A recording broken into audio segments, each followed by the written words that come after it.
Bueno, buenos días. Creo que esta es la primera clase que ustedes van a tener de filosofía. Tuvimos el viernes la clase, bueno, el taller en métodos, pero como ustedes saben, el martes pasado no nos pudimos ver porque había convocada esta movilización en defensa del presupuesto. Em, y hoy tenemos dos actividades. Les voy a presentar el programa de filosofía, que no se los había presentado, y a las 9 vamos a tener la visita de Paola Brenes, porque yo había dejado agendado eh, con, con el proyecto Cero Tolerancia, que hoy vinieran a darles un taller sobre el reglamento de prevención contra el hostigamiento sexual en la universidad, que es un proyecto de reciente aparición en la universidad, y yo en general le pido a este proyecto que por favor nos dé el taller en todos los cursos en los que yo lo imparto. Entonces eso va a ser a las 9. Por el momento voy a hablar del programa de Filo, ¿verdad? Como ustedes saben, yo creo que, bueno, todos ya están inscritos en mediación virtual. Eh, Ahí pueden encontrar la antología, ahí pueden encontrar el libro que también vamos a usar para métodos. Si el profesor recomienda una lectura extra, va a estar ahí también embebida en mediación virtual. Y bueno, vamos a ver de qué trata el curso de filosofía. Eh,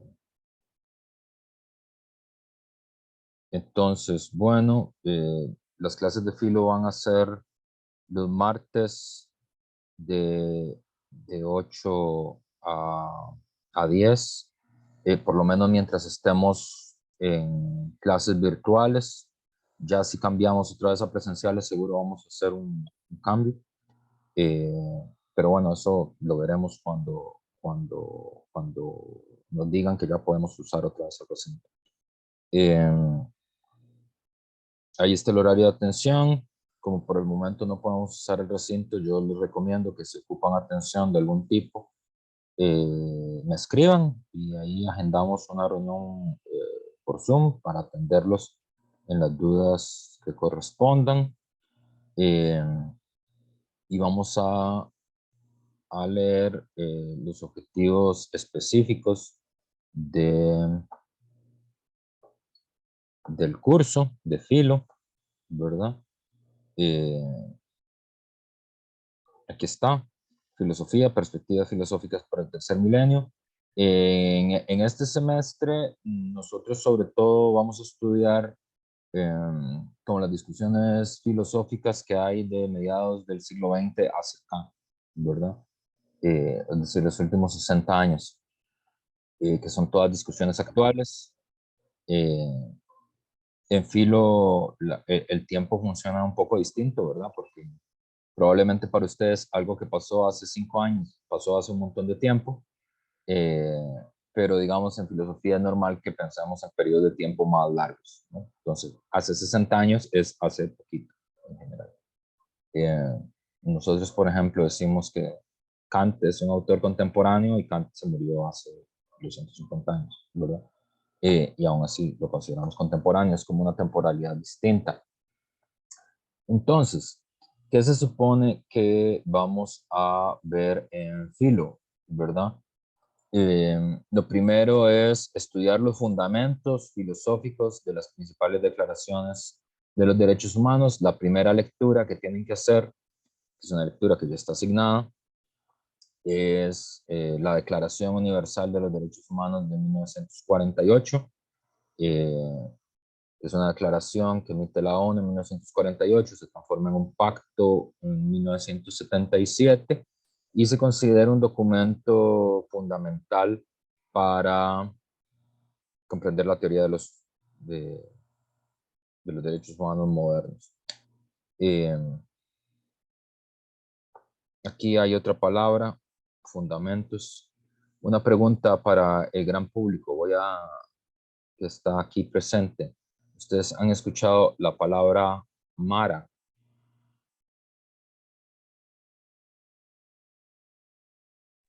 Sí, profe. Sí. ¿Qué es una Mara, Joseph? Bueno, yo lo he escuchado en esta pandilla o red de El Salvador, creo. Muy bien. Joseph se ha acreditado una bolsa de jocotes. Mara es una pandilla. Es la forma en la que los guatemaltecos, los hondureños y los salvadoreños se refieren a las pandillas que existen en el Triángulo del Norte y en El Salvador. Hay tres grandes pandillas, ¿verdad? La MS, la Mara Salvatrucha, la 18 y la 13, son tres grandes pandillas. 18 y 13 es el número de las calles en las que ellos vivían en Los Ángeles. Las pandillas son producto de salvadoreños repatriados, ¿verdad? De Estados Unidos. Y hay un documental que si ustedes están en la universidad no pierdan la oportunidad de verlo, está liberado en internet, es un documental espectacular que se llama La vida loca, de el apellido del director es Poveda, nunca logro recordar el nombre, que es un documental sobre la Mara 18, sobre una de las maras. El documentalista, digamos, se introduce en la vida de las maras y bueno, cuenta la historia de ellos. Y este documental yo lo uso como para otros cursos y, y a veces cuando lo utilizo prefiero poner el documental con subtítulos en inglés, ¿verdad? ¿Y por qué? Porque cuando uno ve el documental, uno dice, claro, eso que están hablando esos muchachos es español, claramente es español porque en El Salvador se habla español, suena como español, pero no entiendo lo que están diciendo, ¿verdad? Entonces a veces inclusive es más fácil entender lo que están diciendo leyéndolo en inglés, subtitulado en inglés. Y eso es porque la Mara, como es una organización criminal, es una organización perseguida por el Estado, es una organización criminal cerrada sobre sí misma, eh, tiene un slang propio, digamos, tiene un lenguaje propio, una forma de hablar entre ellos que solo ellos entienden, justamente para protegerse. Entonces, cuando hablan, usan este slang que uno no entiende porque uno no es de la 18, ¿verdad? Ni tiene pensado hacerlo, obviamente.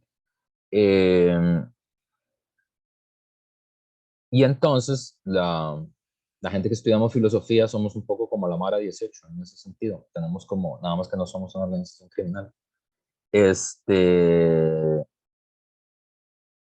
Porque tenemos como un slang propio, tenemos como un lenguaje propio que ustedes notan eh, y a veces ustedes dicen, claro, claramente el profe está hablando español, suena como que está hablando español, parece español, pero no estoy entendiendo lo que el profe está diciendo. Y es porque a veces hablamos como la Mara, es decir, tenemos un montón de términos eh, como que la gente de filosofía usa y entre ellos se entienden y pueden conversar sobre eso, pero no son términos que uno use normalmente, ¿verdad? Entonces, por eso a veces parece difícil entender las clases de filosofía. Eh, pero entonces, si alguna vez el profesor se pudo hablar en Mara, ¿verdad? Ustedes nada más le dicen, profe, está hablando en Mara otra vez, no estoy entendiendo. Eh, y vamos a partir del hecho, digamos, que la única pregunta tonta es la pregunta que no se hace, ¿verdad? Si ustedes tienen dudas, si no saben un término, si no conocen un término, lo recomendable es que pregunten al profesor, ¿verdad? En general, yo les recomiendo una serie de pasos para enfrentar las clases de filosofía. Algunos de ustedes puede ser que hayan llevado filo en el cole, algunos puede ser que nunca no hayan llevado filo en el cole o jamás hayan llevado una clase de filo, solo la de generales anterior, ya tuvieron un primer acercamiento. Pero en general para filo siempre hace falta un diccionario, ¿verdad? Porque hay términos que uno no conoce, entonces no lean sin saber cuál es el significado de un término, ¿verdad? Si hay un término que no saben qué es, no digan, no, ahí lo saco por contexto, ¿verdad? Se detienen y buscan qué es. Mejor si es un diccionario de filosofía. En las bibliotecas hay diccionarios de filosofía. En red también el diccionario acá de filosofía está libre para que lo usen. Eh, También les recomiendo mucho que que hagan fichas, ¿verdad? Es decir, eh, que apunten las ideas principales de la lectura, las cosas que no entendieron, las cosas que les parecieron interesantes, ¿verdad? Las cosas que parecieron interesantes pero no entendieron, porque la lectura en filosofía, a diferencia de, por ejemplo, la lectura en literatura, es más densa, ¿verdad? Porque es una lectura que tiene muchos conceptos. Y también mi recomendación es que eh, si pueden, lean en realidad 2 veces las cosas, porque es muchísimo más seguro que así van a entender de qué va la lectura, ¿verdad? Entonces esas son mis recomendaciones. Aquí aparece una palabra de domingo que siempre es que usamos la gente de filosofía, que es fundamentos, ¿verdad? Fundamentos quiere decir las bases, pero también quiere decir lo más importante, ¿verdad? Eh, Uno puede hablar de los fundamentos de la casa, ¿verdad? Pero también puede hablar de las ideas fundamentales de John Locke, ¿verdad? Quiere decir la base, pero también quiere decir la esencia, quiere decir lo más importante de una determinada cosa. Y eh, pregunta también para el gran público, ¿alguno de ustedes hace deporte?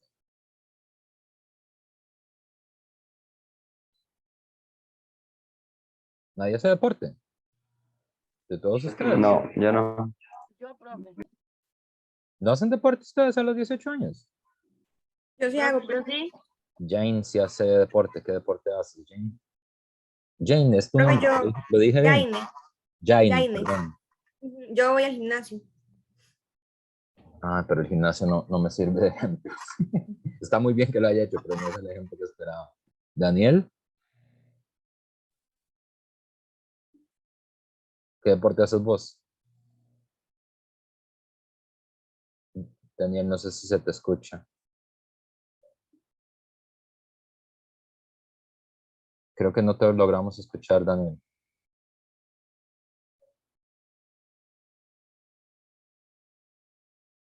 Si quieres también puedes... No, seguimos sin escucharte. Víctor Cajino, Yo practicaba fútbol y a practicaba la vez fútbol. también me gusta practicar muchos deportes. Muy bien, ¿verdad? Mi recomendación es que practiquen ahora que tienen 18 años, porque luego cuando uno es adulto es más difícil practicar.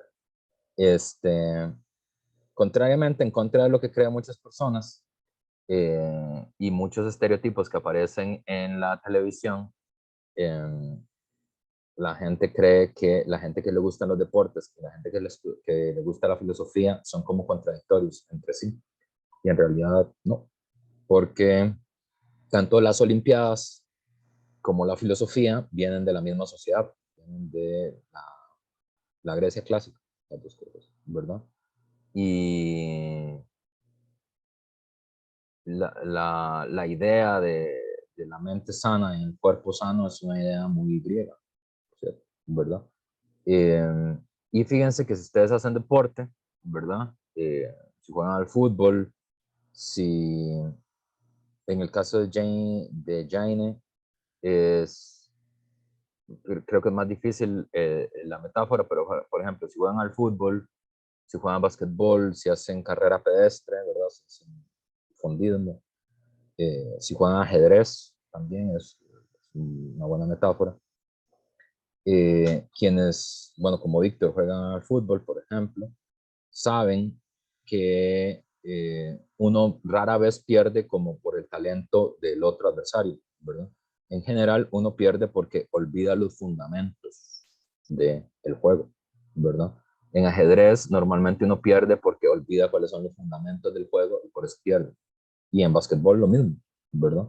Uno olvida cuáles son los fundamentos y por eso pierde. Los que han hecho entrenamientos en algún momento de su vida, siempre el profe, ¿verdad? El director técnico, siempre les dice, vean muchachos, recuerden los fundamentos, ¿verdad? Y entonces los pone a hacer un montón de cosas que cuando uno empieza a hacer algún deporte, uno dice, ¿para qué me ponen a hacer esto si yo lo que quiero es jugar bola, ¿no? Jugar basquetbol. ¿De qué me sirve correr 40 minutos? ¿De qué me sirve subir y bajar gradas, ¿verdad? ¿O de qué me sirve repetir el mismo ejercicio con el balón todo el rato?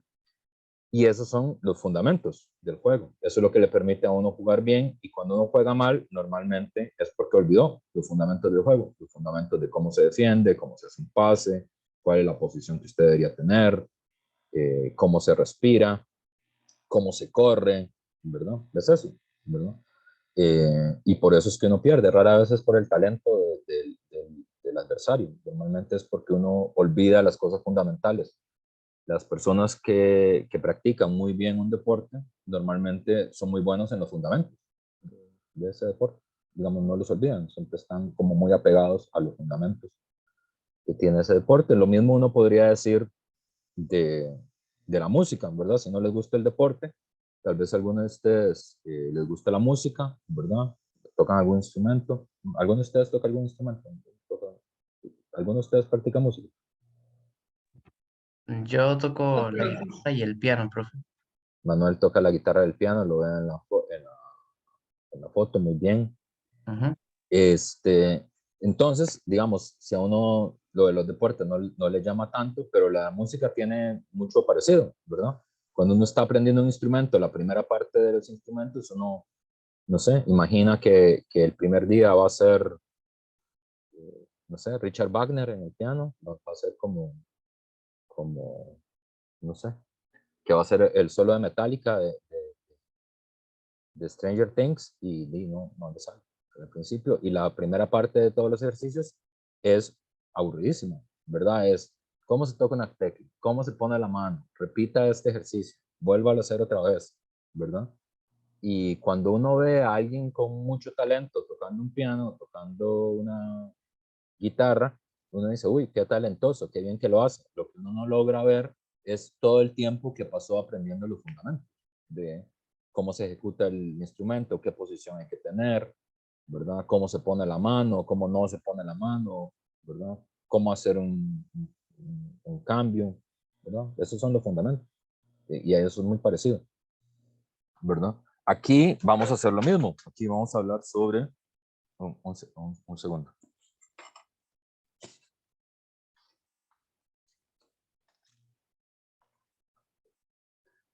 Aquí vamos a hablar sobre los fundamentos filosóficos de las principales declaraciones de los derechos humanos, es decir, cuáles son las bases para que haya una idea de derechos humanos, pero que es como lo esencial también de ese planteamiento, ¿verdad?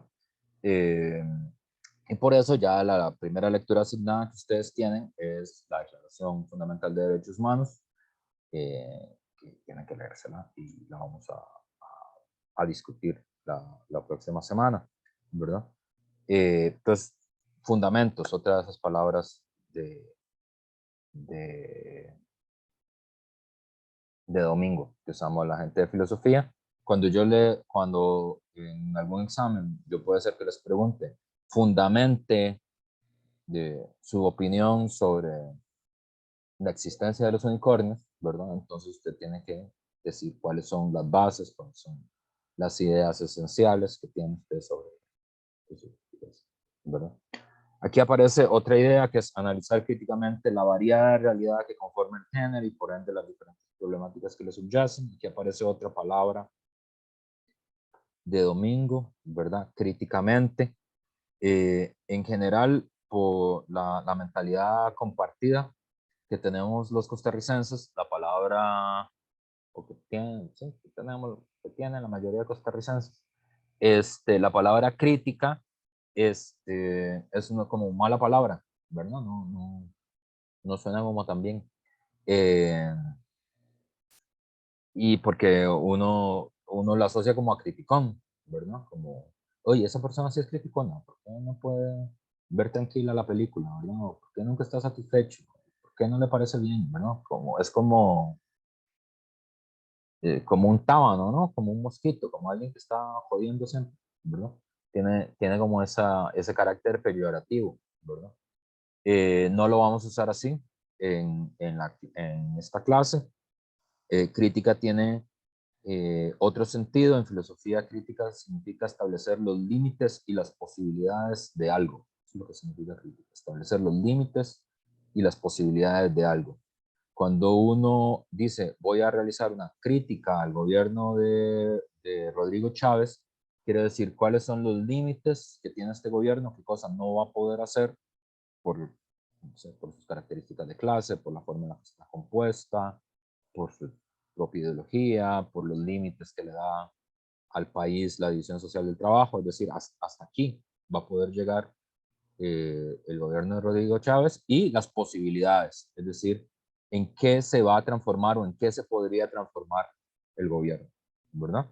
Posible quiere decir, innuncio, se dice en latín, es algo que está ya, pero solo en potencia, o sea, le falta desarrollo, pero ya los elementos que existen en la realidad indican que un fenómeno se va a dirigir hacia determinado lugar, porque tiene esas cualidades en potencia, ¿verdad? Uno podría decir, existe la posibilidad de que el gobierno caiga, ¿verdad? ¿Qué quiere decir? Hay tal crisis, tal malestar en el gobierno del que nos está hablando, que es posible que pierda toda la legitimidad, ¿verdad? Es posible que el gobierno se reelija, ¿verdad? ¿Qué quiere decir? El nivel de legitimidad es tan alto y hay tal nivel de aprobación que todavía no se ha elegido, pero es posible, porque ya hay cosas en lo real que le indican a uno que eso es lo que va a ocurrir, ¿verdad? Entonces, crítica es establecer los límites de algo y las posibilidades de lo que algo tiene. No quiere decir ser una persona molesta que está insatisfecha todo el tiempo con todo, ¿verdad? Eh, entonces es determinar las normas básicas de convivencia, cuya práctica fomente el desarrollo integral de hombres y mujeres, conocer las diferencias entre la educación tradicional y la educación liberadora. Aquí aparece otra palabra muy importante para la gente que estudia filosofía, que es educación, ¿verdad? Ustedes están en la educación superior pública. Eh, y educación viene, el origen de la palabra educación, o un sinónimo de la palabra educación es, por ejemplo, pedagogía. Ustedes saben que la gente que estudia educación también lleva cursos de pedagogía, o en algunas universidades la carrera de educación se llama la carrera de pedagogía, ¿verdad? Y pedagogía viene de una palabra griega que es paideia, ¿verdad? Paideia quiere decir los ideales de la cultura, ¿verdad? Y los ideales de la cultura es eso, es decir, la educación tiene que ver con qué aspira una sociedad a hacer, ¿verdad? ¿Qué aspira la sociedad a producir, ¿verdad? Y nosotros en eso, bueno, como ustedes saben, este curso integrado de humanidades se ha considerado siempre una ventana a la vida universitaria, ¿verdad? Es como su ingreso, su presentación a la vida universitaria. Tiene un nombre peculiar, que es curso integrado de humanidades, ¿verdad? Entonces está la discusión sobre las humanidades, qué cosas son las humanidades. Ustedes Aquí van a tener la experiencia de tener 3 humanidades distintas. No son todas las humanidades que existen, por cierto, pero que son literatura, filosofía y historia, consideran humanidades. La danza y el teatro también se consideran humanidades, la poesía se considera humanidad. Pero bueno, eso no, la retórica también, pero de eso ustedes no van a tener clases, van a tener clases de filo, de literatura y de historia. Y bueno, y eso es muy polémico porque, bueno, ustedes si están atentos a la vida nacional o si tienen amigos y amigas que estudian en universidades privadas, ustedes sabrán que varias de las universidades privadas, no sé si todas, puede ser que algunas tengan humanidades, en general prescinden de las humanidades en las carreras, ¿verdad? Es decir, no hay enseñanza de las humanidades porque se considera que es algo como innecesario para el desarrollo profesional, ¿verdad? Inclusive dentro de la misma universidad hay personas que dicen, pero ¿por qué tenemos que llevar estudios generales si si yo voy a estudiar ingeniería o yo voy a estudiar química? Eso no me va a servir nunca en la vida, ¿verdad? Y por lo menos yo creo que eso es claramente un error, ¿verdad? Porque independientemente de si uno estudia una ciencia social, si uno estudia una humanidad o si uno estudia una carrera STEM, ¿verdad? Ciencia, tecnología, ingeniería, matemáticas, ¿verdad? Que están muy de moda y que tienen mucho prestigio ahí, que bueno, el recinto tiene eh, varias carreras STEM que tienen mucho prestigio, ¿no? Nacionalmente, informática y laboratorista químico y eso. Eh, el problema es que, como ha indicado varias veces Octavio Paz, por ejemplo, la imaginación que hay que desarrollar para, por ejemplo, resolver un problema matemático, que los que estudian ingeniería y los que estudian ciencias naturales ya habrán pasado por la maravillosa experiencia de cálculo 1, ¿verdad? Y sabrán que resolver un problema matemático ocupa imaginación, ¿verdad? Si a uno no se le ocurre, no tiene la imaginación para ver cómo se resuelve el problema, y no lo logra resolver, ¿verdad? Y también en carreras como la ingeniería, la imaginación es una cosa que se valora mucho, ¿verdad? La imaginación para poder resolver un problema, la imaginación para lograr resolver un problema de la producción, la imaginación para producir algo novedoso, ¿verdad? Y la pregunta es, igual que en el fútbol, igual que en la música, que hablamos algo, ¿de dónde viene la imaginación? O sea, ¿cómo hace uno para ser una persona imaginativa? Para poder tener la imaginación necesaria para resolver un problema de matemáticas y para resolver un problema de ingeniería.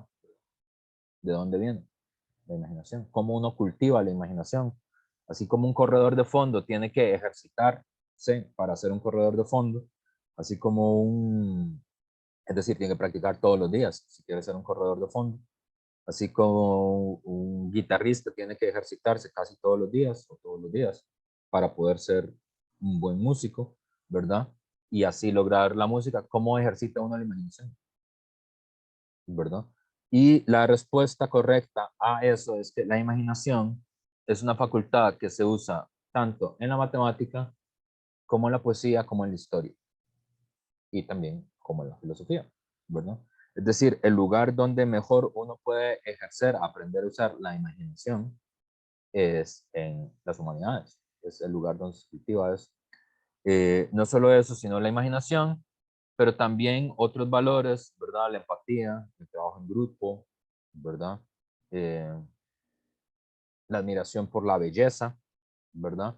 Si alguno de ustedes quiere estudiar ingeniería industrial o quiere estudiar arquitectura o quiere estudiar algo asociado a los procesos de construcción, podría notar con mucha facilidad que las ciudades de Costa Rica no son ciudades bellas, exactamente, ¿verdad? Es decir, puede ser que los puentes estén ahí, puede ser que las carreteras estén ahí, pero difícilmente uno podría considerar que son bellas, ¿verdad? Entonces, obviamente, ahí hay un asunto que es las cosas no solo deberían funcionar, sino que además deberían ser bonitas, ¿verdad? ¿Por qué tendría que ser contradictorio algo funcional, algo que sirve, con la belleza, ¿verdad? Es decir, a uno obviamente le gusta que los vasos funcionen, le gusta que los vasos no se rieguen, que no tengan huecos, que no se quiebren, pero además no está de mal que el vaso sea bonito, que está bien diseñado, que funcione y que sea bonito. Bueno, ¿dónde aprende uno a pensar en la belleza? En el problema de lo bello. ¿Qué es lo bello? Y eso es en humanidades. No existe otro lugar donde se aprenda eso. Y entonces, eso es un tipo de valor, digamos, que se aprende en las humanidades. Por eso la Universidad de Costa Rica considera las humanidades parte de la columna vertebral de todo el desarrollo profesional de todos sus profesionales, independientemente de si se dedican a las humanidades, a las ciencias sociales o a las carreras STEM. De hecho, el sistema de humanidades en la Universidad de Costa Rica está vertebrado a lo largo de toda la carrera. Hay un primer encuentro con las humanidades que es los cursos de generales, ¿verdad? Luego, cuando terminen este curso, no van a decir, bueno, ya terminó generales, no me va a volver a tener que topar con esto. No, porque luego hay seminarios de realidad nacional, que son parte del sistema de estudios generales que tiene la universidad. Y finalmente está el trabajo comunal universitario, donde ustedes aplican, de hecho, los conocimientos humanistas que han logrado desarrollar a lo largo de su carrera, ¿verdad? Y entonces, eh, es una cosa importante para la universidad. ¿Por qué? Porque esos son los ideales de la cultura que la Universidad de Costa Rica defiende, ¿verdad? Es decir, es alguien que tenga la capacidad de apreciar la verdad, es decir, la verdad que viene de las ciencias y de la ingeniería, ¿verdad? Ese puente se va a caer si lo hacen mal, esa carretera está mal hecha y no deberían hacerlo así. Este es el resultado que dio del examen de laboratorio y no invente que no hay un problema con ese examen, ¿verdad? Que puedan apreciar la verdad, pero que también puedan apreciar el bien y la belleza. Es decir, que puedan apreciar, saber cuándo estoy actuando bien, ¿verdad? Por qué tengo que, por qué tendría que actuar de determinada forma y no de otra, ¿verdad? Lograr distinguir con claridad cuando estoy haciendo una acción buena y cuando estoy haciendo una acción malvada, ¿verdad? Y por qué razones lo estoy haciendo, por qué razones las debería hacer. Y además apreciar lo bello, a diferencia de lo feo, de lo grotesco, ¿verdad? Entonces, eso es la importancia de la educación tradicional y de la educación liberal. Valorar el concepto de ser humano y sociedad que se fundamenta tanto en la educación tradicional como en la liberadora.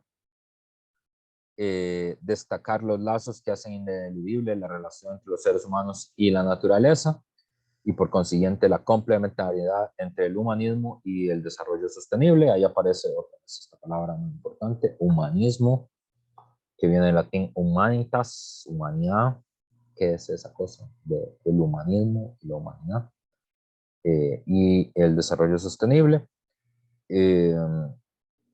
Plantear la necesidad del establecimiento y respeto de claras normas ético-conservacionistas, cuyo cumplimiento garantice la vigencia de un auténtico desarrollo sostenible, conocer el concepto y las implicaciones sociopolíticas de la ciencia positiva y su relación con el desarrollo, establecer la relación entre ética, quehacer científico y auténtico desarrollo integral. Ética es la reflexión filosófica sobre el comportamiento humano, ¿verdad? Que es una disciplina muy antigua, ¿verdad? Una disciplina eh, que sobre todo en filosofía la estudiamos mucho y ustedes lo conocerán lamentablemente porque en las carreras que ustedes desarrollen cuando sean profesionales, los colegios a los que ustedes se van a tener que adscribir para ser profesionales, ¿verdad? El colegio de químicos, el colegio de informáticos, el colegio de ingenieros y arquitectos, el colegio de profesores, dependiendo de qué es lo que vayan a hacer de grandes, de adultos. Tienen códigos de ética, todos ellos, ¿verdad? Entonces uno como que confunde las reglas del colegio con la ética, ¿verdad? Y eso son reglas. La ética no está en la regla. La ética está en la fundamentación de por qué esas reglas son necesarias.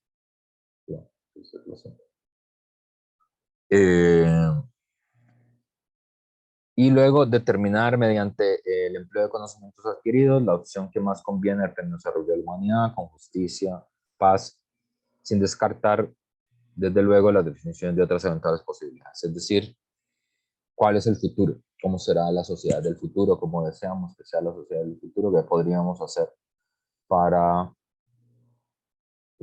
construir la sociedad del futuro? Entonces, aquí están los contenidos de la cátedra de filosofía. Como les dije, primero vamos a leer sobre los derechos humanos, que es el documento, y luego la lectura de Antonio Marlaska. Luego vamos a discutir sobre la concepción antropológica del neoliberalismo. Luego vamos a pasar a estudiar lo que se conoce como la pedagogía de la liberación, que es la teoría de Paulo Freire, un intelectual brasileño. La pedagogía de la liberación es uno de esos pensamientos que han sido auténticamente producidos en América Latina, ¿verdad? Junto con la teoría de la dependencia, junto con la nueva trova latinoamericana, junto con la teología de la liberación latinoamericana, son productos que son salidos directamente de América Latina, en este caso de Brasil, de donde es Paulo Freire. La filosofía latinoamericana de la liberación. Luego vamos a estudiar el ser humano como un ser social, ¿verdad? Los seres humanos somos seres sociales inclusive antes de ser seres humanos, ¿verdad? Los seres humanos somos primates superiores, ¿verdad? Compartimos esa familia junto con los gorilas, con los chimpancés, con los orangutanes, ¿verdad? Son los primates superiores, y los primates superiores con los bonobos, los primates superiores, ¿verdad? Seres humanos, bonobos, chimpancés, gorilas, orangutanes, son los primates superiores. Y ellos son bien manada, ¿verdad? No son animales que se desarrollen de manera individual, sino que viven en manada y necesitan la manada para sobrevivir, ¿verdad? Entonces, nosotros vivíamos en manada antes inclusive de ser seres humanos. Esto es muy interesante porque la mentalidad contemporánea, digamos, el sentido común, ahorita voy a hablar qué significa eso de sentido común. El sentido común contemporáneo, lo que le dice a uno es que uno no necesita a nadie, ¿verdad? Que yo primero, yo segundo y lo que sobra para mí, ¿verdad? Primero mis dientes y después mis parientes. Y en realidad los seres humanos dependemos de todos nosotros para actuar. No hay posibilidad de una Robinsonada, ¿verdad? Una Robinsonada hace referencia a un libro que se llama Robinson Crusoe, que es un libro de Daniel Defoe, que trata sobre un tipo que naufraga y se queda solo en una isla, ¿verdad? Y tiene que sobrevivir en esa isla solo. Y bueno, en realidad no está solo, pero bueno, no les voy a contar la novela, léenla, es una novela muy linda, muy interesante. Pero esa idea, hay una versión parecida de una película de Tom Hanks, que no me acuerdo cómo se llama, Rescatado, creo que se llama, que el mae le habla un balón. Y es parecida la idea. Es decir, no podemos fundar sociedades nosotros solos, ¿verdad? Siempre nos necesitamos unos a los otros, y eso implica una relación entre nosotros y una relación entre nosotros y la naturaleza, ¿verdad? Entonces de ahí que vamos a discutir el problema de la alteridad, el problema de las relaciones entre los géneros y la teoría de géneros, las relaciones entre nosotros y el medio ambiente, ¿verdad? Luego vamos a hablar de ética, ciencia y desarrollo, cuáles son las relaciones que tenemos entre la ciencia, la ética y el desarrollo. Y luego las perspectivas utópicas para el siglo XX, esto es otra palabra de domingo, que es utopía, utopos, significa el lugar que no existe, es una de las traducciones posibles, topos es lugar, u puede significar no existe, pero u también puede significar bueno, bien, puede significar eso también. Entonces, utopía puede ser traducido como el lugar que no existe, pero debería existir, ¿verdad? Pero también se puede traducir como el lugar que no existe, pero debería existir porque es un buen lugar, ¿verdad? Utopía puede significar el buen lugar, ¿verdad? Y entonces es el problema de cuáles son las sociedades deseables, ¿verdad? ¿Qué tipo de sociedades son aquellas que nos parecen más deseables y cuáles son las sociedades que nos parecen indeseables, ¿verdad? ¿Y por qué? Eh, bueno, aquí está la dirección, ¿verdad? Que vamos a usar mientras estemos de manera a distancia, que como ya dije, espero que no sea demasiado tiempo.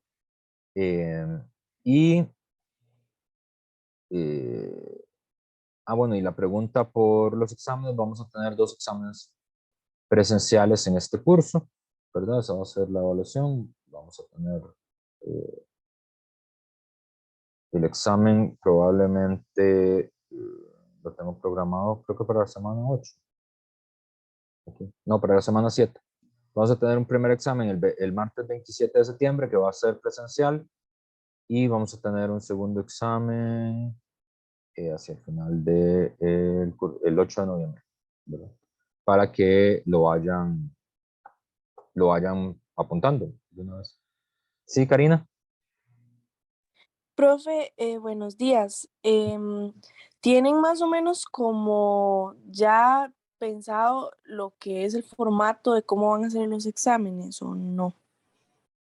En papel. No sé qué No, significa no, formato. me refiero a, digamos, si va a ser solo de selección única o respuesta corta y así. Uy, no, en la U no se hace eso. No hay, no hay respuesta corta y no hay marque con X, no hay pareo. Nada, es examen de desarrollo. Todo. Son preguntas. Y más en filo. Entonces seguro lo que les voy a poner es un menú de preguntas. Ustedes escogerán algunas. Les pondré 6 o 7 preguntas y que elijan 3. Seguro eso es lo que vamos a hacer. Las que les parezcan más interesantes. Ah, ok, profe, entiendo. Gracias. Listo. Sí, no les voy a preguntar, ¿qué dice en la página 98 de la antología? No, no es eso. No, en filo lo importante es el desarrollo, porque lo importante es que ustedes aprendan a argumentar fundamentadamente. A mí no me interesa que se aprendan los apellidos de las personas, ni cuándo nació Paulo Freire, ni, ¿verdad? ¿Qué dice en la página 24? No, ese es el estilo de evaluación. Aunque es importante, por ejemplo, saber cuándo nació Paulo Freire, para ubicarse en qué época vivió. Esa función, no es que no sea importante aprender cuándo nació la gente, pero no esas son las preguntas que vamos a hacer, ¿verdad?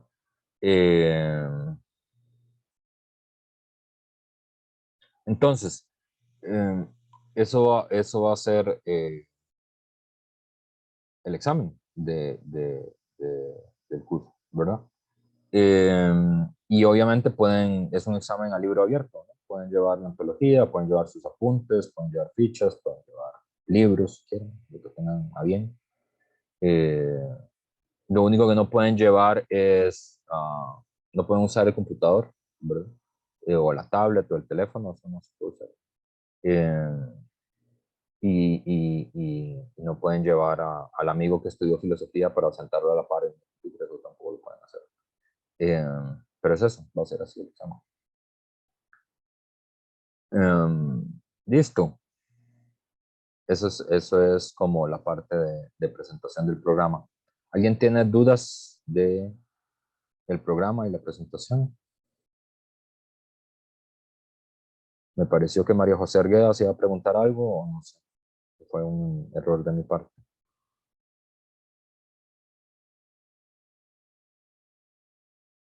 No, todo bien. Si todo el mundo entendió y todo el mundo está de acuerdo y feliz, hagan así. No, mejor hagan así. Yupi, programa de filosofía. No, Yupi, no el dedo para arriba. Veo mucha gente que no está haciendo nada, no está haciendo el signo, no está dando el bien. Les voy a pedir que lo hagan, por favor, para saber que entendieron el programa. Porque, gracias.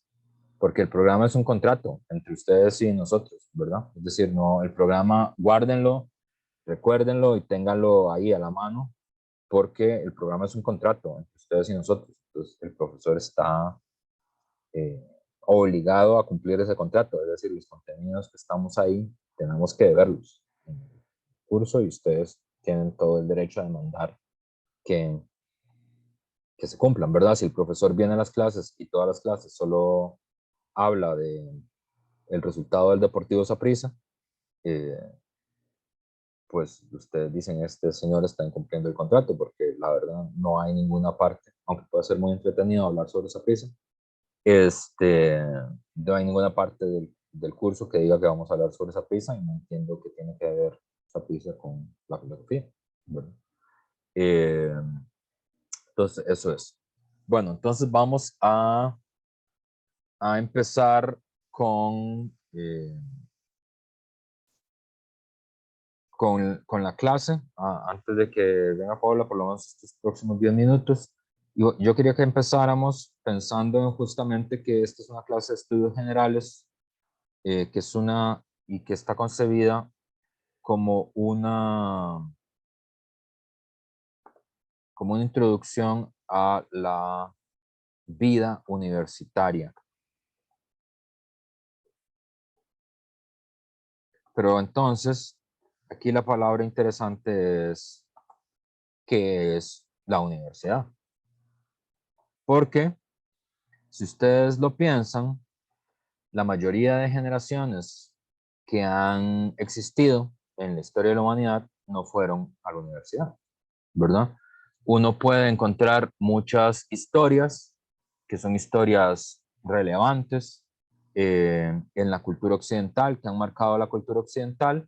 Para poner uno, por ejemplo, el Nuevo Testamento, ¿verdad? Que es importante para las personas que tienen fe cristiana, que son la mayoría de personas en el mundo occidental, no así en el mundo oriental, pero en América Latina tiene mayoría católica, ¿verdad? Todavía.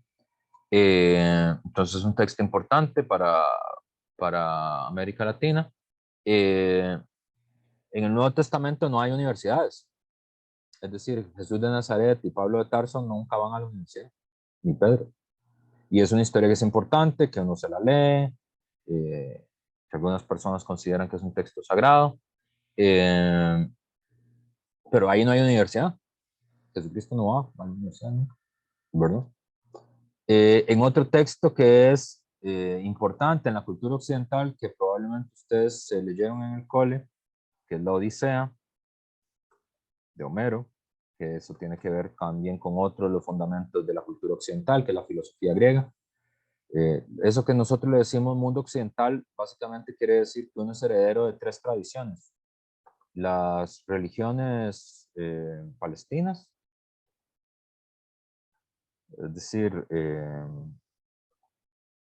las religiones nacidas en Palestina son el cristianismo, el judaísmo y el islam, ¿verdad? Entonces, uno de alguna forma es heredero de esa tradición. Desde el punto de vista de la filosofía, es heredero de la filosofía griega, y desde el punto de vista del derecho, es heredero del derecho romano, ¿verdad? Es como la idea. Occidente quiere decir es como que nuestras raíces culturales están asociadas a las religiones palestinas, a la filosofía griega o al derecho romano. Entonces, la Odisea de Homero, que ustedes se leyeron en el cole la Odisea, ya no leen la Odisea en el cole. Sí, sí, yo sí me acuerdo. Sí, la de Ulises, ¿no? Sí, entonces, La de Odisea, la de Ulises, sí, ¿verdad? Yo no, profe, en el cole no. ¿No la leyeron en el cole? Yo sí. Profe, no, yo tampoco. Bueno, antes era obligatorio leerla en el cole. Bueno, creo que es que ya no hay lecturas obligatorias en el cole, ¿no? Los profes eligen cuál. Si no la han leído, pues pueden leérsela. Es una historia muy apasionante y es una historia que está en la raíz de nuestra cultura contemporánea, de nuestra cultura. Eh,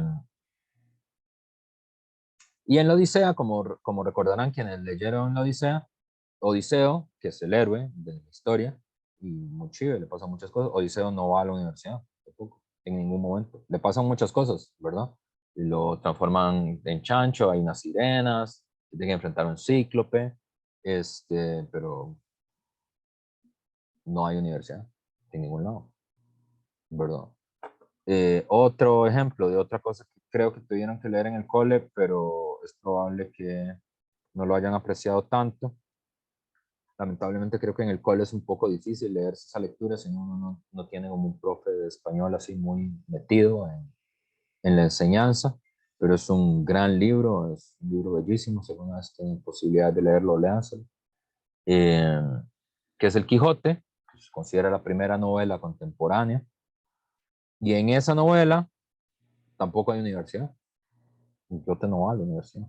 Y todas estas figuras intelectuales, Pablo de Tarso, Odiseo, el Quijote, son de esas figuras centrales de, de nuestra cultura y ninguno fue a la universidad, ¿verdad? Entonces, parece que hay algo como peculiar en esta palabra porque no siempre han existido universidades, ¿verdad? A diferencia de historias y a diferencia de utensilios, por ejemplo, que siempre han existido, las universidades no siempre han existido, ¿verdad? Las universidades son una invención en algún momento del siglo XIII, pero que son las primeras universidades, las más antiguas, pero la generalización del sistema universitario, que es en lo que ustedes viven, es decir, el momento en el que las universidades se transforman en universidades de masas, es decir, universidades donde hay centenares de miles de estudiantes universitarios, piensen que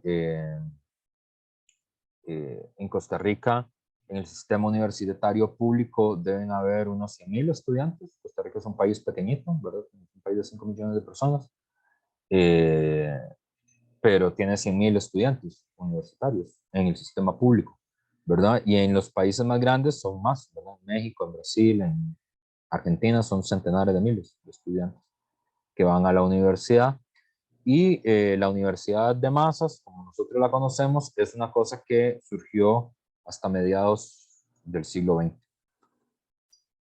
En el caso de Costa Rica, inclusive más tarde. La universidad de masas, como la nosotros conocemos en la Universidad de Costa Rica, más o menos fue en 1973, que se terminó de formular como una universidad, digamos, que tiene que dar acceso masivo. Antes la universidad no tenía acceso masivo. De hecho, ustedes lo pueden ver también en la literatura costarricense, ¿verdad? Como en la más canónica, por ejemplo, en Carlos Luis Fallas, en Marcos Ramírez de Carlos Luis Fallas, que no, eso tampoco hay que leerlo en el cole ya, no leyeron Marcos Ramírez en el cole. No, profe. No ubican a Carlos Luis No, Fallas, profe. no lo tienen que leer, nunca lo han leído, No, ni idea, profe. ni idea. Bueno, es considerado el novelista de Costa Rica, ¿verdad? Es como el referente de la novela en Costa Rica. Tiene varias novelas famosas, una que se llama Mamita Yunay, que es sobre la vida de los obreros agrícolas en las empresas bananeras.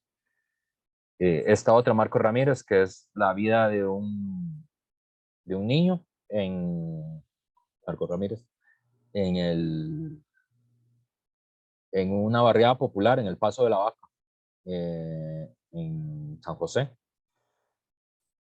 Y tiene más, tiene otros cuentos, el taller, ¿verdad? Gentes y gentecillos, pues se considera el novelista de Costa Rica. Y importante para la cultura general haberlo leído alguna vez. Pero, por ejemplo, en Marcos Ramírez no va a la universidad, tampoco es una historia de inicios de los años 30 y él nunca va a la universidad. Entonces, hasta hace relativamente poco que nosotros encontramos este fenómeno que es la universidad como, como una experiencia de masas, como una experiencia en la cual decenas, centenares de miles de personas pueden tener, ¿verdad? Todavía no es la mayoría de la población, porque la mayoría de la población no tiene educación universitaria superior. De hecho, en Costa Rica creo que es solo un 24% de la población que tiene algún tipo de enseñanza superior, lo que quiere decir que es una minoría, ¿verdad?, de personas las que puede ir a la universidad. Pero entonces, qué es esa cosa? ¿Qué es una universidad? ¿Verdad? Universidad viene de una palabra latina que es universitas. Y universitas quiere decir universalidad, es decir, totalidad, ¿verdad? Universitas quiere decir la universalidad, la totalidad, ¿verdad? Entonces ustedes estudian en la totalidad de Costa Rica, ¿verdad? Suena raro, ¿verdad? No parece que sea como eso lo que se quieren referir. Pero entonces, una pregunta para el gran público: ¿qué es lo opuesto a universalidad, a totalidad? ¿Qué es lo contrario a totalidad, a universalidad, a totalidad, digamos? ¿Qué es lo contrario? La nada.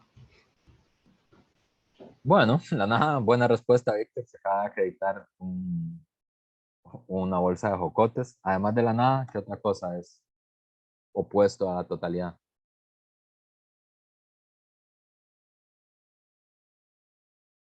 ¿Qué cosa? Unidad. Profe, algo como parcial.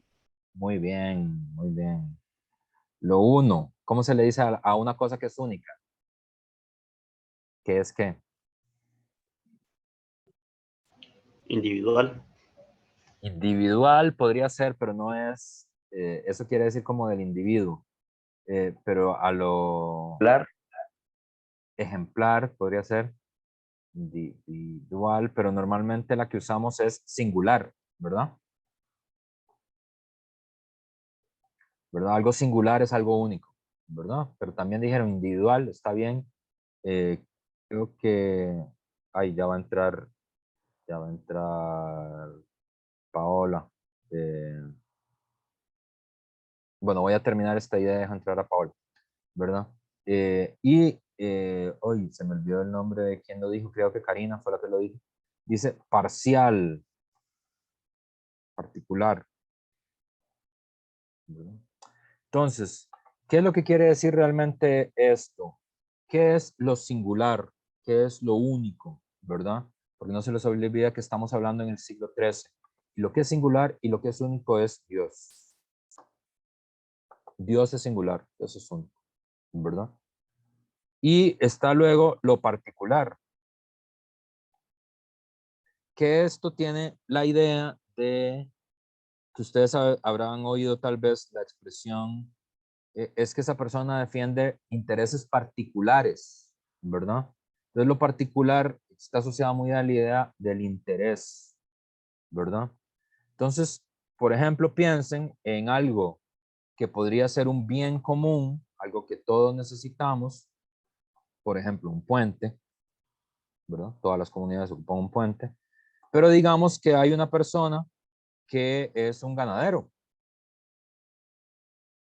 ¿verdad? Y que tiene mucho ganado, y lo que dice: vieras que yo creo que el mejor lugar para poner el puente es al frente de mi finca, porque así yo puedo sacar el ganado más rápido y en realidad no me tengo que desplazar tanto.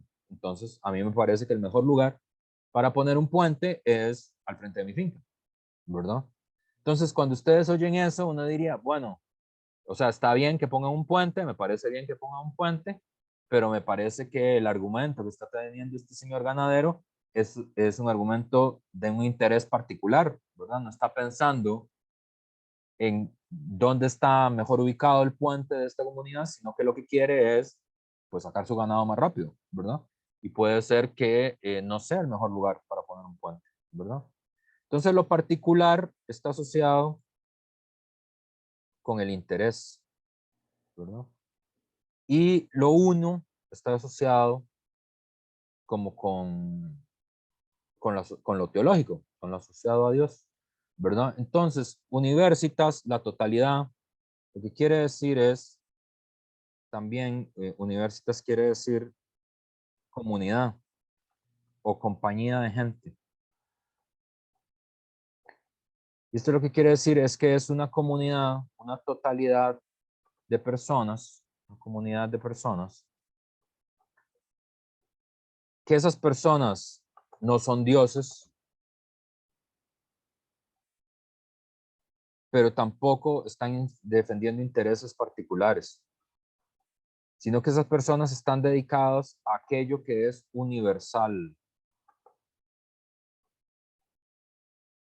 Esa es la idea de la universidad. Está dedicado a aquello que es universal. ¿Y qué es universal? La verdad es universal. La suma de los cuadrados de los dos catetos es igual que el cuadrado de la hipotenusa aquí, en Grecia, en Naranjo, en Timbuktu y en la Luna. ¿Verdad? Eso es verdad. El bien, ¿cómo puedo saber que mi acción es buena o no? Y la belleza.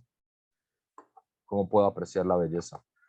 La universidad es una comunidad de seres humanos que está preocupada por encontrar la verdad, el bien y la belleza independientemente de sus intereses particulares e independientemente de su perspectiva teológica. Ese es el objetivo que tiene la universidad. Víctor, ¿tiene la mano levantada? ¿Tienes una pregunta? Sí, quería también decir como entonces sería el conocimiento, lo universal de todo lo que sabemos. Claro, es Verídico, podría decir. claro, es el conocimiento que nos sirve a todos, ¿verdad? Como el puente. Nosotros esperamos que haya un puente que nos sirva a todos. En el ejemplo que les pongo, con el señor ganadero, el puente, fijo, le va a servir a él, pero nosotros no queremos un puente que le sirva a él o que nos sirva a nosotros. Puede ser que nosotros seamos el ganadero, sino que queremos un puente que le sirva a todo el mundo. Esa es la idea, ¿verdad? ¿Y qué es lo que le sirve a todo el mundo? La verdad, el bien, la belleza. Eso le sirve a todo el mundo, ¿verdad? Un cuadro hermoso lo puede apreciar por igual la gente rica. Las acciones buenas las pueden ejecutar por igual gente pudiente y gente humilde, ¿verdad? Saber la verdad de las cosas es útil para todo el mundo, ¿verdad? Excepto para aquellos que se benefician de la mentira, de la maldad o de la fealdad, ¿verdad? Esta es la idea.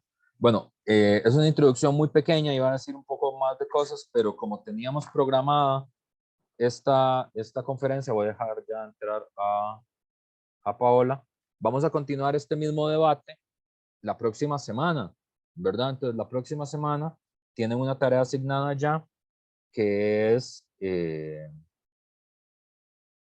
leer la Declaración Universal de Derechos Humanos y así vamos a continuar la clase.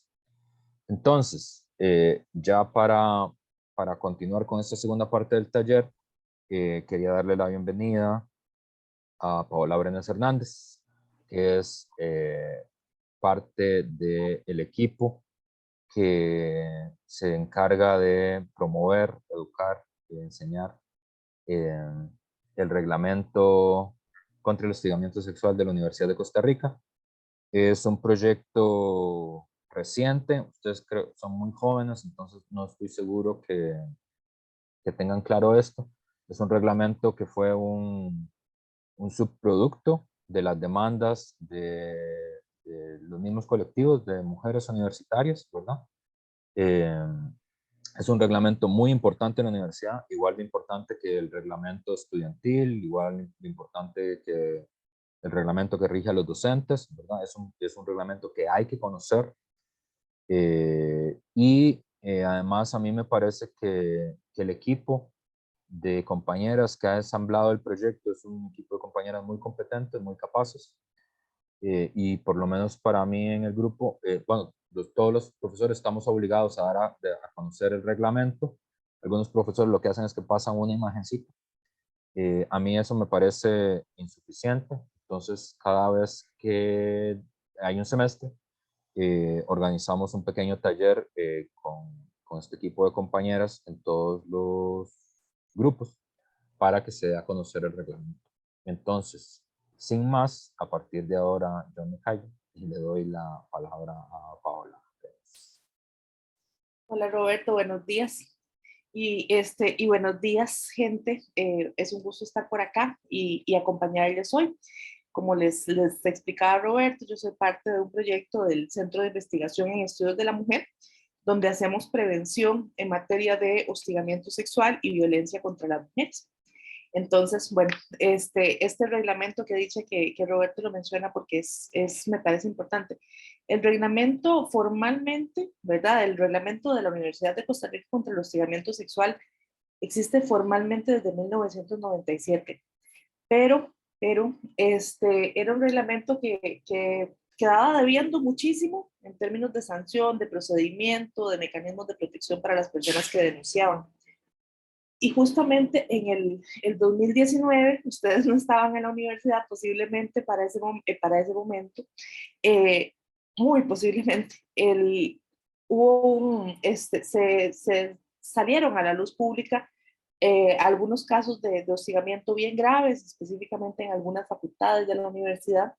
Eso hizo una movilización muy importante que marca un antes y un después en la universidad con respecto al reglamento. Entonces, lo que pasa es que se reforma el reglamento que queda aprobado en el 2020. Es una reforma integral y da muchísimo más protección que antes. Entonces, de ese reglamento vengo a hablarles ahora y sobre todo, bueno, sí del reglamento, pero también sobre el tema de hostigamiento sexual en la Universidad de Costa Rica. Sirva esto como, yo voy a hacer una presentación, pero en realidad es como una excusa para presentarles algunos contenidos. Si tienen alguna consulta, nada más levantan la mano ahí para organizarnos, pero que sirva también como un espacio abierto para conversar. Contame, Roberto, ¿con cuánto tiempo contamos? Normalmente es 1 hora, entonces tenemos que, bueno, son las 9:11. En realidad tenemos 35 minutos 40 tirando. Bueno, con eso nos la jugamos, no hay ningún problema. ¿Me darías autorización, porfa, para compartir pantalla?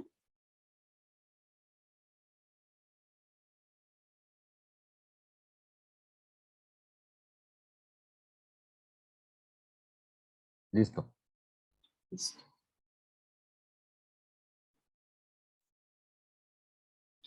Ok, este es el nombre del proyecto en el que tenemos, digamos, todas las actividades de prevención. La prevención, ¿verdad? Pues, pensándolo en términos de capacitación, comunicación y otros, ¿verdad? Y tanto para dentro de la universidad como para fuera de la universidad. También nosotras desarrollamos acciones de capacitación, comunicación y otras, para a lo externo de la Universidad de Costa Rica, digamos, porque este es un proyecto de acción social. Entonces, estamos como en las dos líneas. Y pertenece al Centro de Investigación en Estudios de la Mujer. Yo, además de ser parte del proyecto de prevención, soy parte de lo que se llama, ahora se los voy a explicar mejor, la Defensoría contra el Hostigamiento Sexual. En la Defensoría somos el equipo que acompaña, asesora, da apoyo emocional a las personas que han vivido alguna situación de hostigamiento dentro de la universidad. Nosotras somos psicólogas, abogadas, trabajamos bajo una lógica interdisciplinaria, feminista, ¿verdad? Para apoyar a todas las personas que deciden poner denuncia y a las que también deciden no poner denuncia, nosotras las acompañamos. Entonces también quería presentarme en ese sentido y poner a disposición de ustedes pues, los servicios de la Defensoría. ¿Por qué es importante que abramos este espacio un poquito más allá del infograma que Roberto antes decía, ¿verdad? ¿Por qué es importante hablar del hostigamiento sexual? Porque es mucho más frecuente y grave de lo que pensamos. El hostigamiento sexual, estamos por publicar, bueno, estamos ahorita por presentar el próximo mes una encuesta que hicimos, digamos, en toda la universidad, con todas las estudiantes de la universidad, no con todas, sino con una muestra representativa de las estudiantes de la Universidad de Costa Rica. Y lo que identificamos son cifras en realidad que nos preocupan mucho, nos paran un poco el pelo, pero en realidad no nos agarran tanto de sorpresa. Anda cerca de un 40-50% las estudiantes que alguna vez han vivido una situación de hostigamiento dentro de la U.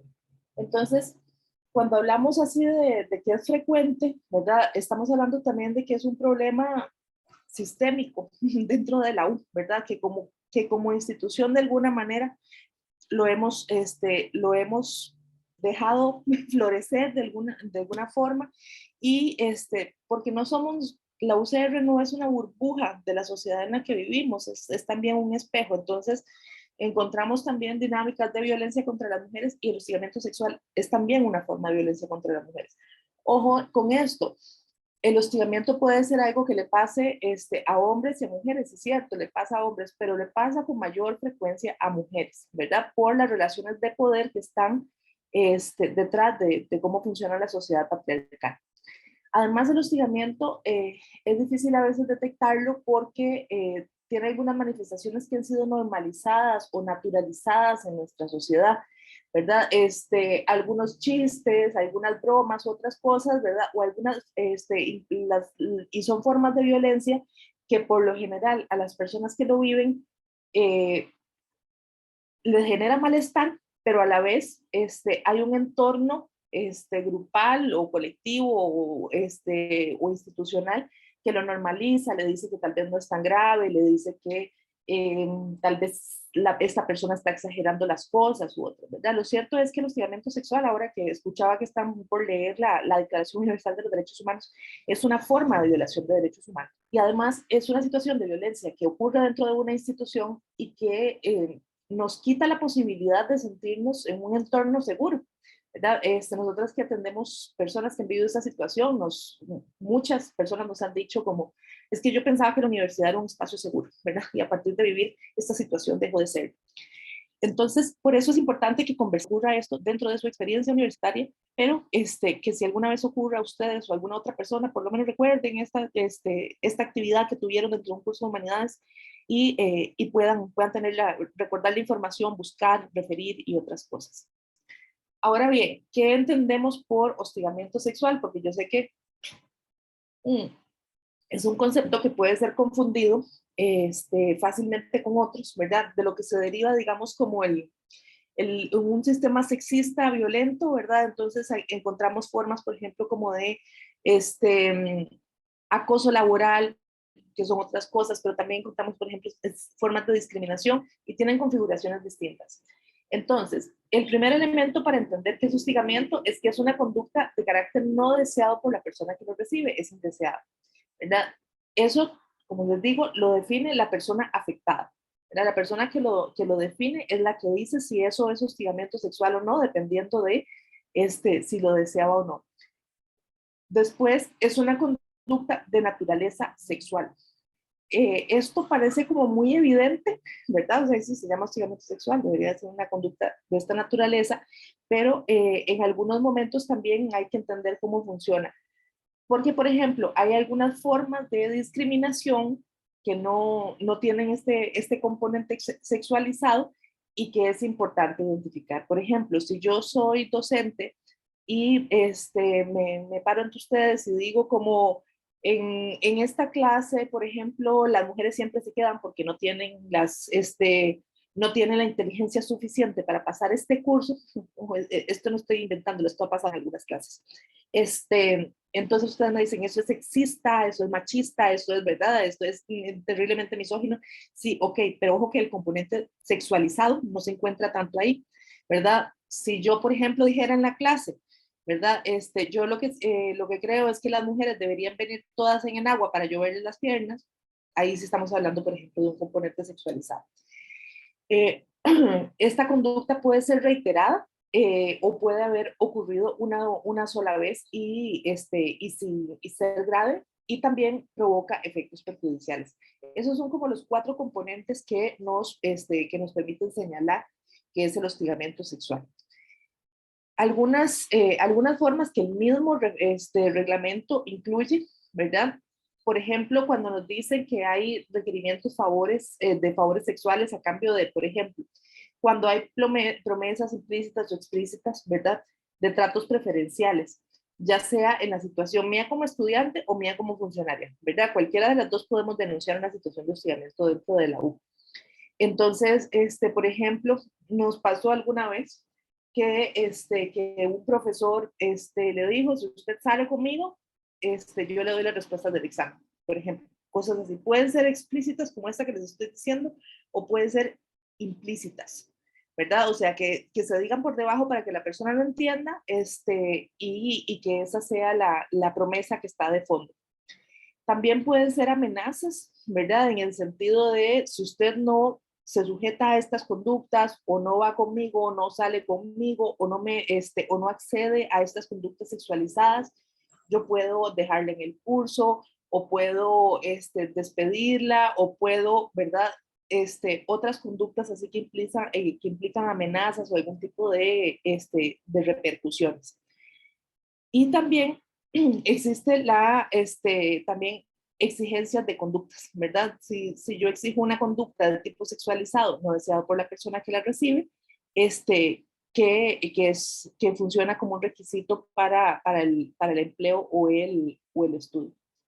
O también que les voy a decir que en realidad es el últimamente más, que lamentablemente hemos visto con más frecuencia, el uso de palabras o imágenes de naturaleza sexual, ¿verdad? Que se remiten, puede ser por distintos medios, pueden expresarse verbalmente, pero también puede ser por medios electrónicos, medios escritos u otras, ¿verdad?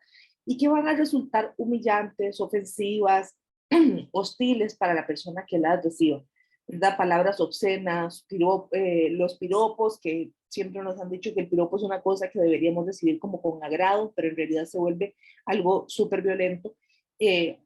Sonidos, símbolos, gestos. Una cosa muy importante también de entender del hostigamiento es que muchas veces nos han dicho que el hostigamiento sexual es una forma de que quien hostiga en realidad quiere tener como relaciones sexuales con la otra persona y no necesariamente siempre funciona así. Yo también puedo hostigar sexualmente para humillar, para degradar, para ofender a la otra persona que está ahí. También tenemos, y esto es una cosa muy importante que hicimos de reforma en el reglamento, que son los acercamientos o intentos de comunicación no deseados, ¿verdad? Con contenido sexual o romántico. Y vean romántico. Esto logramos que estuviera en el reglamento actual, porque ¿cuál era una situación que vencía? Esto sobre todo cuando hay situaciones, digamos, entre, por ejemplo, estudiante-estudiante, que son una de las formas también más frecuentes que vemos de hostigamiento. Entonces, tal vez el acoso no es sexual como tal y no tiene contenido sexualizado, pero hay una insistencia. Perdón un segundo, voy a hacer un segundito de silencio porque acaba de pasar el reciclaje acá y está haciendo un escándalo. Un segundo, por favor.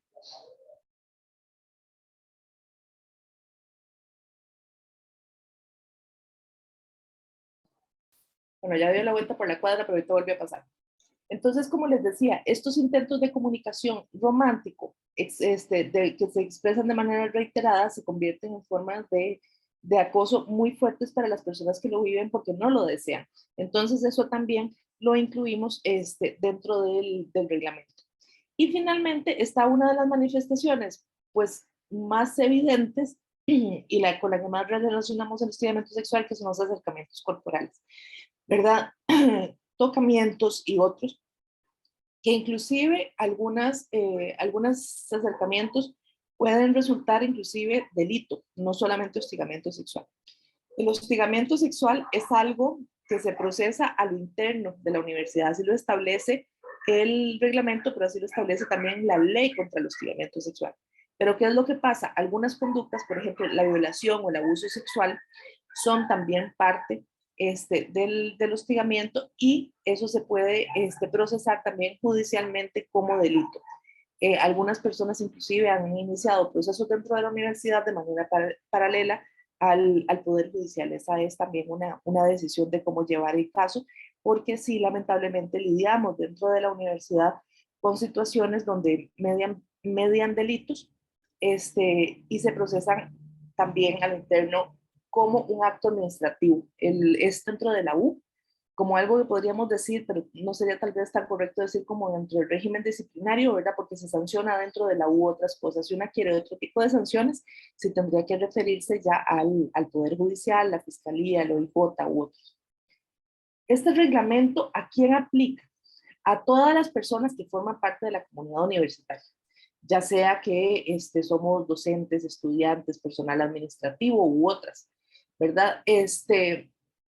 Todas las personas que somos parte de la comunidad universitaria podemos denunciar, e inclusive algunas personas que no somos parte de la comunidad, pero que utilizamos algún servicio u otras cosas, también podemos denunciar.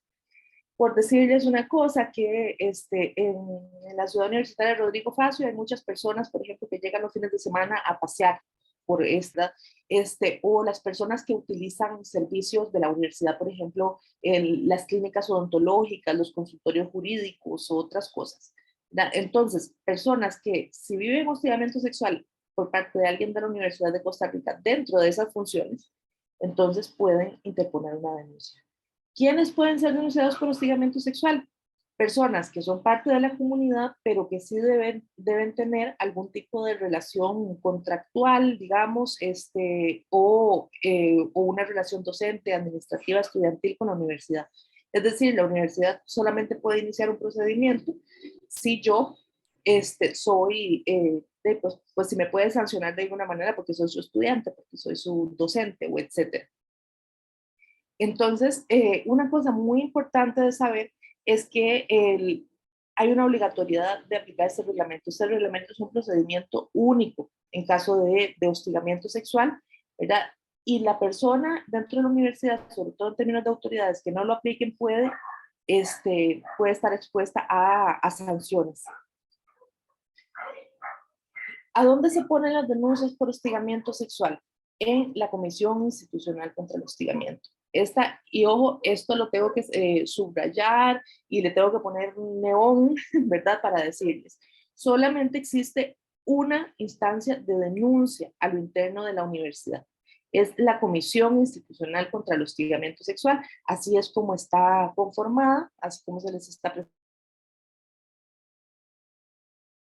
Y por cada caso que entra, la comisión institucional lo que hace es nombrar una comisión instructora, que son 3 personas que investigan las situaciones de hostigamiento. Entonces, que son las que investigan, desarrollan las audiencias, recaban pruebas y al final de cuentas lo que hacen es hacer un informe para recomendar o no, ¿verdad? Si encontraron algún tipo de falta, si hay que aplicar algún tipo de sanción u otras. Pero lo importante es identificar esto. Solamente hay una sola instancia de denuncia. ¿Por qué soy así como tan, ¿verdad? Tan necia en subrayar esto? Porque muchas veces confundimos este procedimiento con otros. Entonces, por ejemplo, ustedes están dentro de la sede Occidente. Entonces, que digan, bueno, a mí me pasó este acto de hostigamiento, pero entonces yo fui a denunciarlo, no sé, con la dirección de la sede o con la dirección de estudios generales o con, ¿verdad? Y lo que pasa es que estas personas no pueden procesarlo. Estas personas sí tienen, eso sí, lo que se llama el deber de denuncia, el deber de reportar. Entonces, si por ejemplo, si Roberto como su docente se enterara de alguna situación de hostigamiento sexual de que ocurre acá adentro o ustedes le cuentan, él tiene como funcionario de la universidad el deber de reportar esta situación ante la comisión institucional. Eso a menos que no cuente con el consentimiento de la persona afectada, ¿verdad? Eso es lo que se llama el deber de reportar y es importante conocerlo y es una de los elementos que se añadieron en esta reforma aprobada en el 2020. Como les decía, entonces, la comisión es la instancia de denuncia, la única que puede recibir las denuncias, pero existimos la Defensoría contra el Hostigamiento Sexual, que es esta instancia feminista interdisciplinaria, ¿verdad? Que es de la que yo formo parte, de la que les contaba anteriormente. Interdisciplinaria, estamos conformadas por profesionales en Derecho y en Psicología. De hecho, yo creo que esta es una cosa muy importante que ocurre dentro de la universidad y que también es común también a las otras universidades públicas. Perdón, aquí es donde silencio otra vez porque pasa el del reciclaje.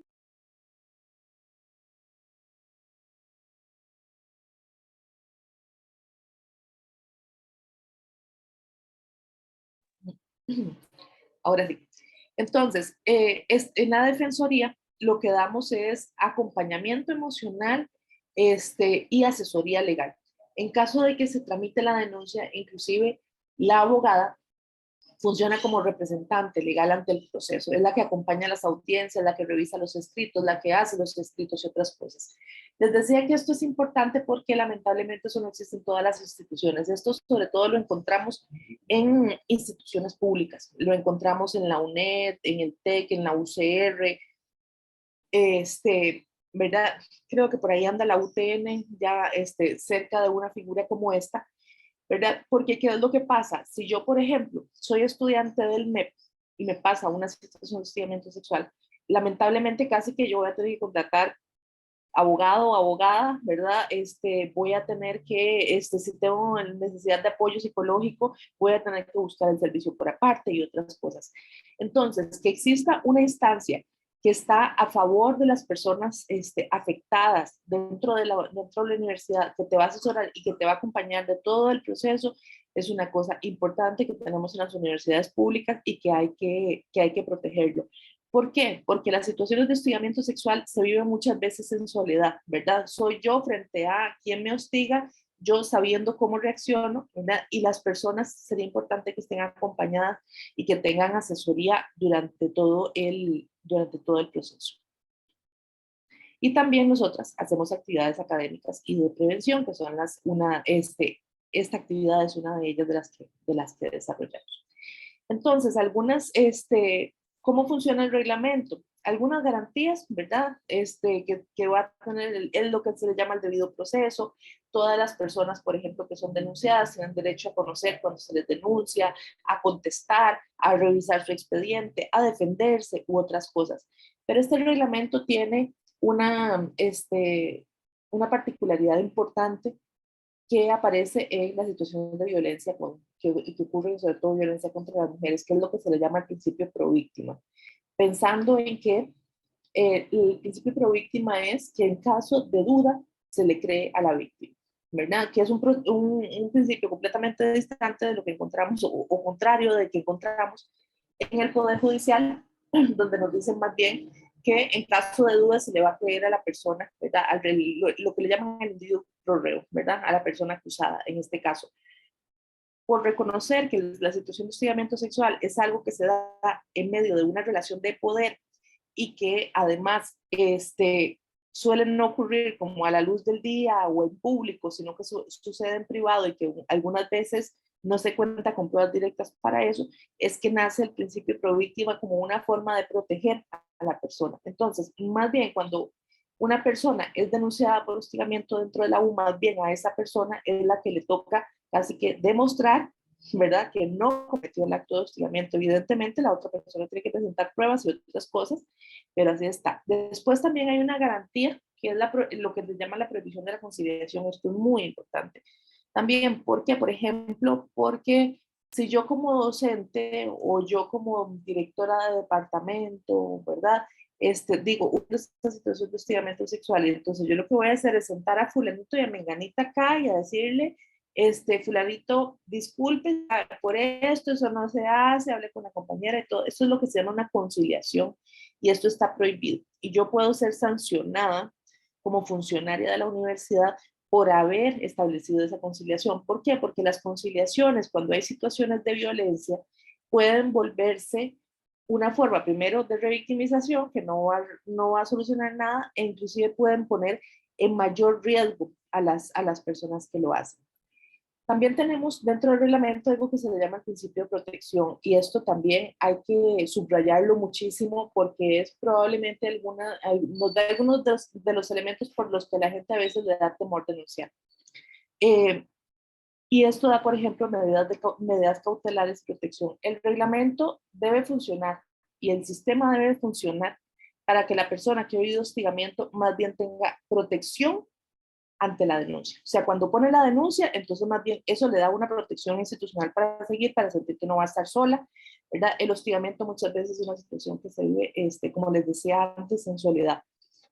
Nosotras insistimos que a nosotras cuando llegan a la defensoría y nos hacen la consulta, generalmente nosotras hemos visto el patrón de que las personas han intentado solucionarlo de alguna manera, ¿verdad? O sea, nadie quiere poner una denuncia como porque sí, ¿verdad? O sea, pero ni para con la cosa más chiquitita, ¿verdad? Una vez a mí me hicieron un robo en un carro, digamos, y yo que siempre he defendido las denuncias, digo yo, uy, de la hijota, bueno, imaginemos algo que comprometa mi integridad física, corporal, psicológica, ¿verdad? En términos de violencia sexual. Entonces, este reglamento lo que crea es este principio de protección. Para eso se extienden además medidas cautelares. Por ejemplo, si yo soy hostigada en medio de un semestre por mi profesor, entonces si yo pongo una denuncia, a mí me pueden pasar de curso para protegerme durante lo que siga lo que dure más el proceso.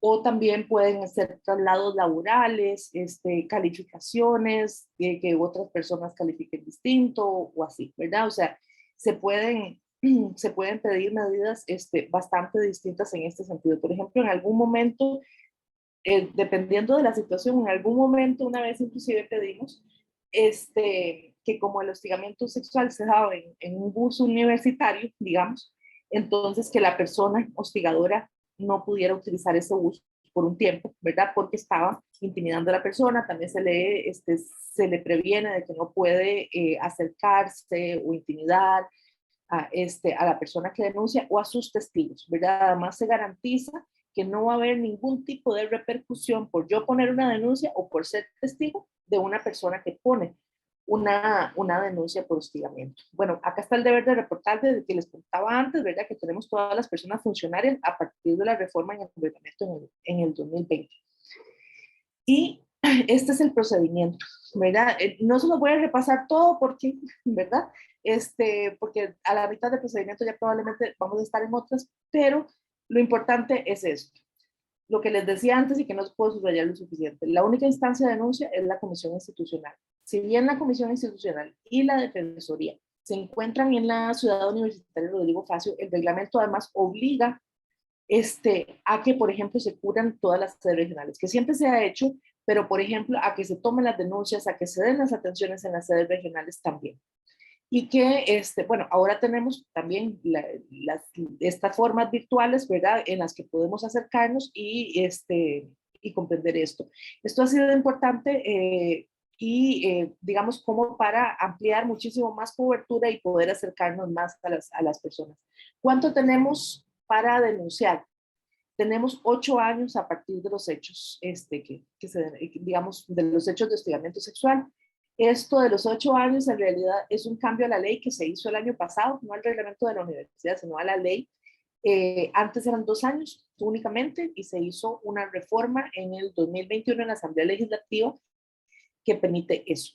Entonces, y además otra cosa es que las denuncias tienen que ser firmadas, ¿verdad? O sea, si yo voy a poner una denuncia por hostigamiento, yo tengo que firmarla y estar ahí todo el proceso. Es decir, no pueden ser denuncias anónimas, que se establezca ¿verdad? Un caso contra una persona de forma anónima, porque de eso contraviene el principio del debido proceso que comentábamos antes, ¿verdad? Entonces, bueno, estas son varias, digamos, como pasos que se viven dentro de la institución. Una comisión empieza a investigar.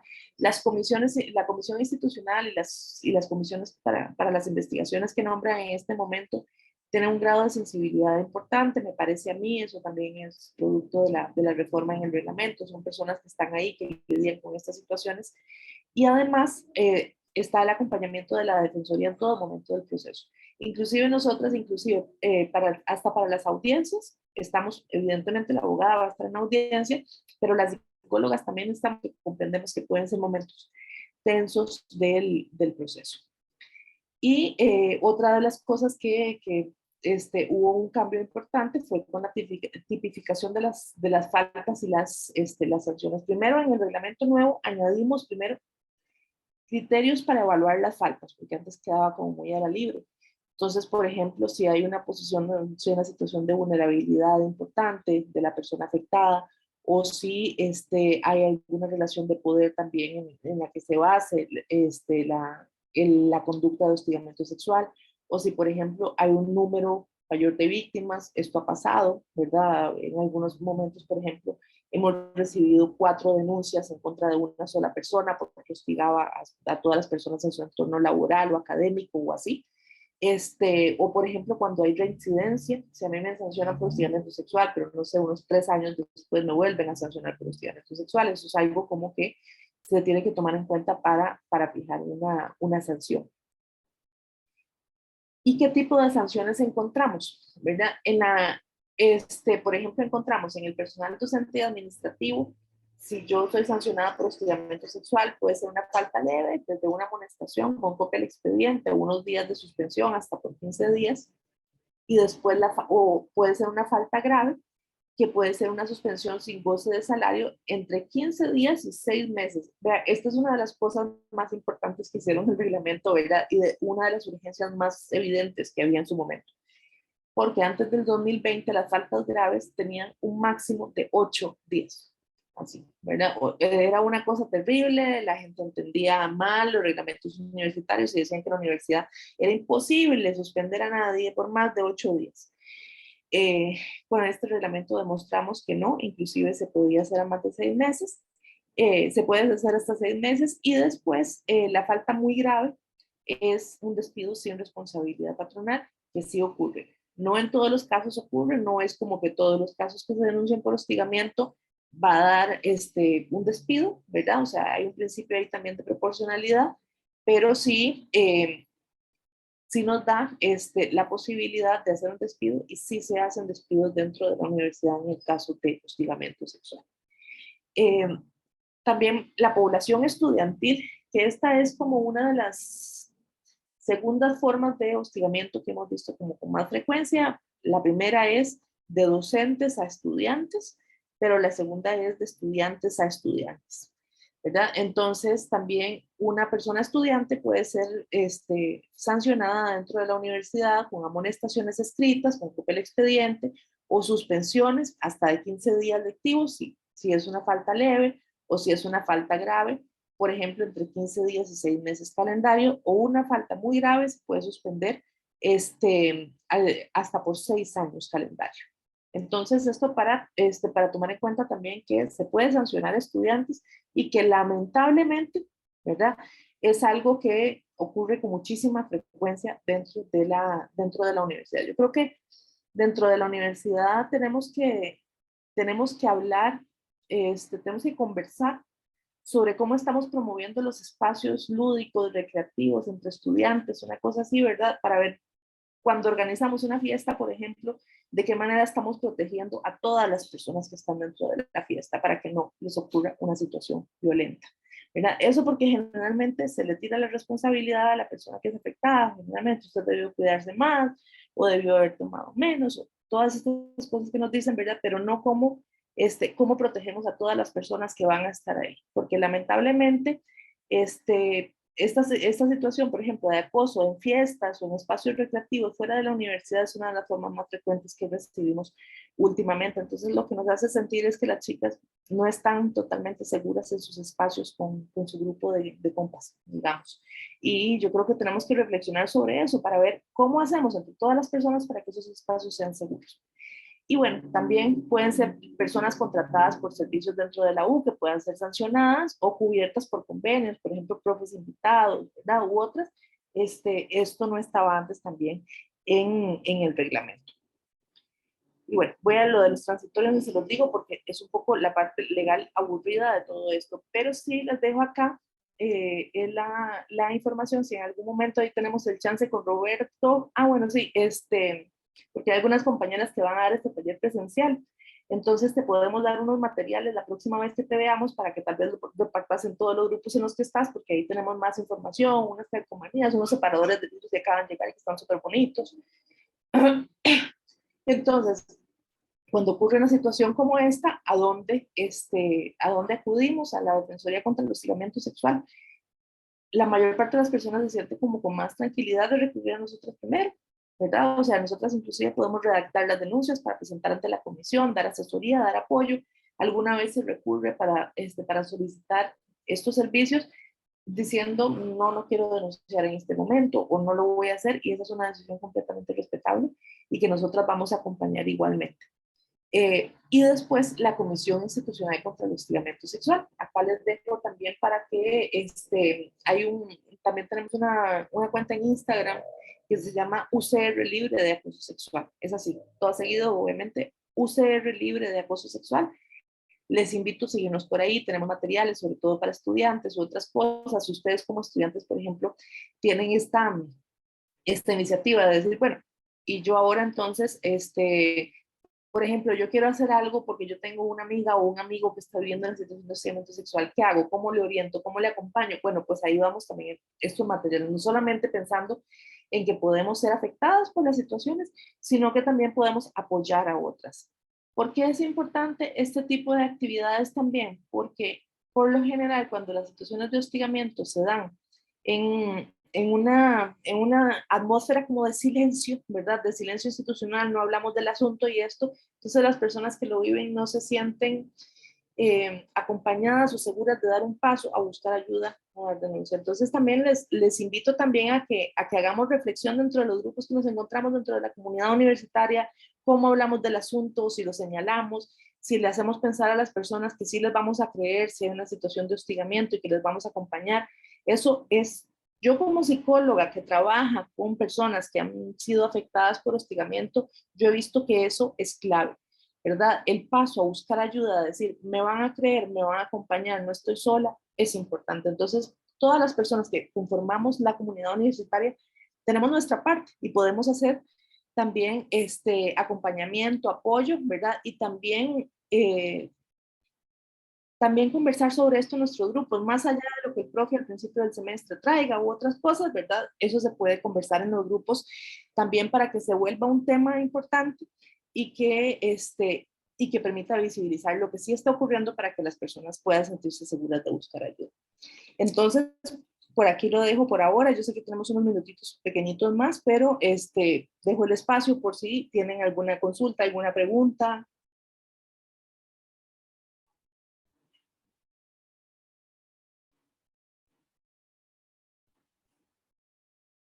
Quería preguntar qué tan común pasa esto y si había hostigamiento, digamos, de parte de un estudiante a un profesor, digamos así de esa manera. Uh-huh. Como les decía, es lamentablemente frecuente dentro de la universidad. Por lo menos encontramos, la encuesta que vamos a sacar pronto nos habla por lo menos de un 40% de estudiantes que han sido hostigadas por lo menos una vez dentro de su experiencia. Y esta encuesta toma en cuenta a estudiantes de sedes regionales con una muestra representativa. Fue una encuesta telefónica que hicimos en el 2021. Entonces, y sí, el hostigamiento, esto que estás preguntando, Víctor, es importante. El hostigamiento se puede dar en una relación que se supone que no es de poder. O sea, por ejemplo, que un estudiante hostigue a una persona docente. Eso se ha dado. Por ejemplo, nosotras hemos visto ese tipo de casos. Lo que sucede con estos casos por la relación de poder es que hemos visto que más bien muchas veces eso sucede cuando hay situaciones de la docente es mujer y el estudiante es hombre. Esos han sido los casos más frecuentes que han ocurrido. Y también hay una diferencia de edad, por ejemplo, entonces el estudiante es mayor que la docente.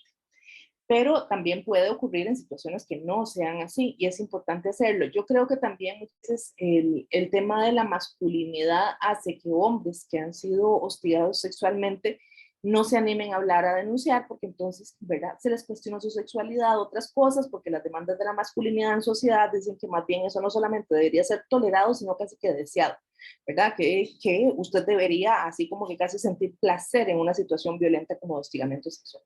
Entonces, por ahí también yo creo que tenemos que hacer algún tipo de reflexión. Karina, levantó la mano. Buenos días. Yo tengo una consulta con respecto a lo que usted dijo con actividades recreativas fuera de la U. Digamos, si yo salgo a alguna actividad recreativa con compañeros y ellos no sé, realizan algún tipo de hostigamiento sexual, igualmente lo puedo reportar aunque esté fuera de la U.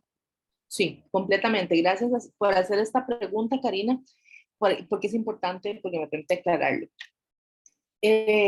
Si es, digamos, vos salís de esta clase hoy y hacen, no sé, una fiesta, una actividad recreativa, una cosa así, ¿por qué es que ustedes hacen esa actividad recreativa entre ustedes? Porque se conocieron dentro de la U, ¿verdad? Y porque la relación de ustedes se forma a partir de la universidad. Entonces, aunque la situación de hostigamiento se dé, por ejemplo, en una fiesta, porque lo organizaron aparte, pero se tiene que ver con la relación entre la universidad, digamos que tenemos todas las personas como universidad, entonces se puede denunciar ese tipo de situaciones. O también cuando estoy en giras u otras actividades, por ejemplo, nosotras hemos tramitado denuncias con las chicas, por ejemplo, de cuando hay en grupos de estudio o en fiestas, ya sean organizadas por la Asociación de Estudiantes o fiestas organizadas así como espontáneamente, pero que todas las personas son estudiantes y por ese ser estudiantes es que se reúnen y ocurre esto.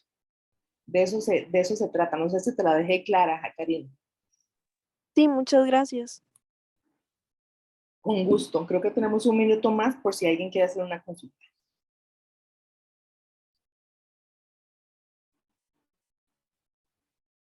O ya estamos.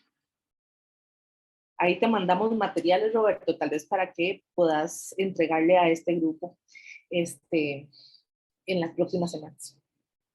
Sí, bueno, este es además el tipo de conferencia donde no es tan normal que la gente haga preguntas, y menos en Zoom.